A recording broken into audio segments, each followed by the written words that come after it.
Welcome to Concrete Block, the podcast where we dive into the latest news and current events that shape our world. I'm your host, Walter, and we're glad you're joining us today.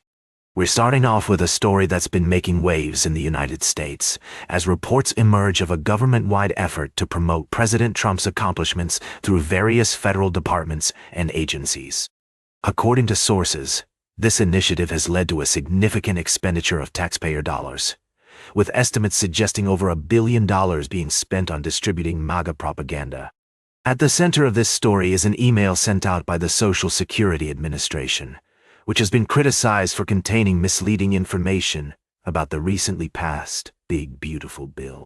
The email claims that the bill will provide relief to seniors by eliminating federal income taxes on their Social Security benefits, but experts say this is not entirely accurate.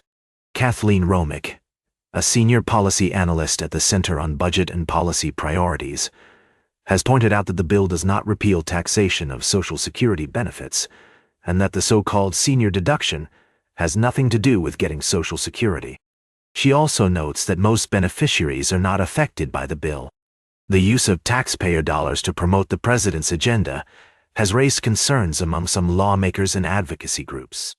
Alex Lawson, executive director at Social Security Works, argues that the agency should be focusing on addressing the customer service crisis it's facing rather than sending out political propaganda filled with lies.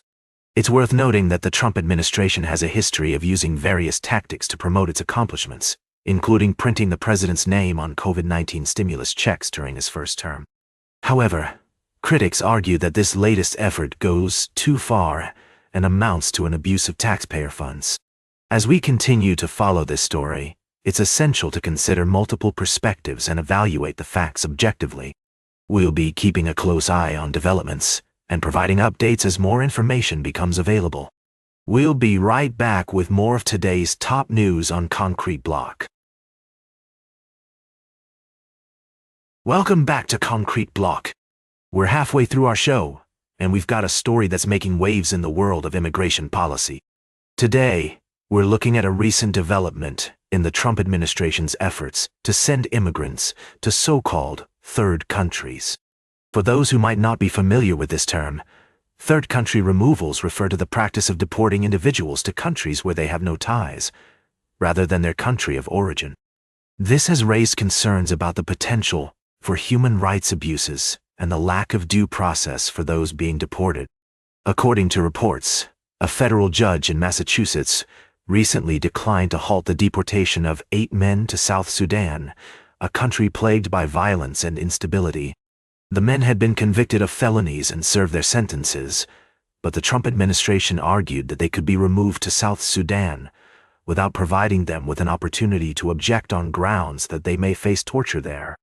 Now, proponents of this policy argue that it's a necessary step in maintaining national security and enforcing immigration laws.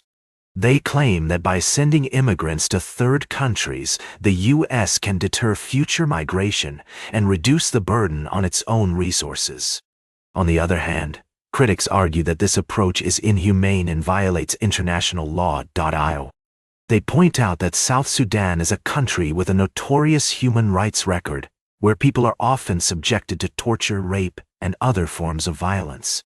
By sending immigrants there, the U.S. would be putting them at risk of serious harm and potentially violating its own obligations under international law. It's worth noting that this issue is complex and multifaceted, with valid arguments on both sides. As we explore this story further, it's essential to consider the nuances and potential consequences of such policies.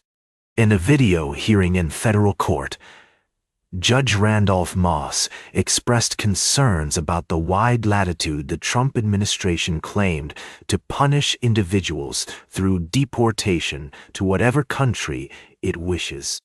This raises important questions about the limits of executive power and the role of the judiciary in ensuring that the rights of all individuals are protected. As we continue to follow this story, we'll be keeping a close eye on how it develops and what implications it may have for immigration policy and human rights more broadly. Stay tuned for our final story of the day, right here on Concrete Block. Welcome back to Concrete Block. Today, we're going to dive into the fascinating story of Arthur Ashe, a tennis legend who broke barriers on and off the court. Ashe's remarkable career was marked by numerous achievements, including becoming the first black man to win a Wimbledon singles title in 1975. His victory over Jimmy Connors was a testament to his skill and determination, and it paved the way for future generations of tennis players.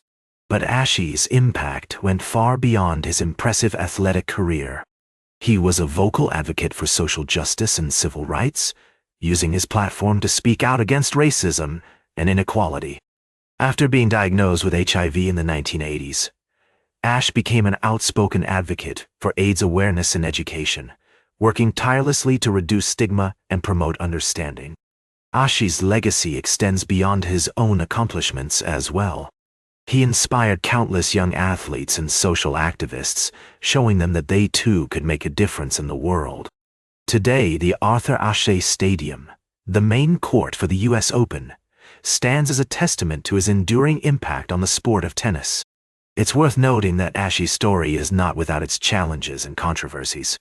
His diagnosis with HIV was met with shock and sadness, and his subsequent advocacy work was not without its critics.